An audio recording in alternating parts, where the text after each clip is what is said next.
സൗന്ദര്യ സംരക്ഷണത്തിൽ പ്രധാനമാണ് അഴകാർന്ന തലമുടി. കൊച്ചിയിൽ ഇപ്പോൾ ഒരു മാന്ത്രികൻ എത്തിയിട്ടുണ്ട്. കണ്ണുകെട്ടി മുടി വെട്ടുകയും തീ കൊണ്ട് മുടി വെട്ടുകയും ചെയ്യുന്ന വിദഗ്ധൻ.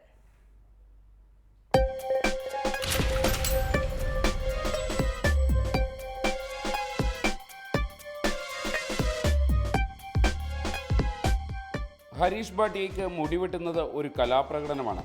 സാധാരണക്കാരന് കേട്ടുകേൾവി പോലുമില്ലാത്ത തരത്തിലാണ് ഹരീഷ് ഭാട്ടിയുടെ മുടിവെട്ടൽ.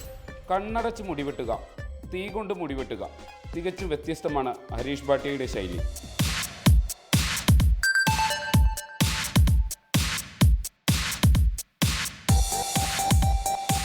സച്ചിൻ ടെണ്ടുൽക്കറുടെ മുതൽ ഹോളിവുഡ് താരങ്ങളുടെ വരെ ഹെയർ ഡിസൈനറാണ് ഹരീഷ്. വിമാനത്തിൽ പറന്നെത്തി മുടിവെട്ടുന്ന ഹരീഷിന്റെ പ്രതിഫലം 50,000 രൂപയിലധികം വരും. സംസ്ഥാനത്തെ ഹെയർ ഡിസൈനർമാർക്ക് ക്ലാസ് എടുക്കാൻ കൊച്ചിയിലെത്തിയതാണ് ഹരീഷ് ഭാട്ടിയ. റിപ്പോർട്ടർ, കൊച്ചി.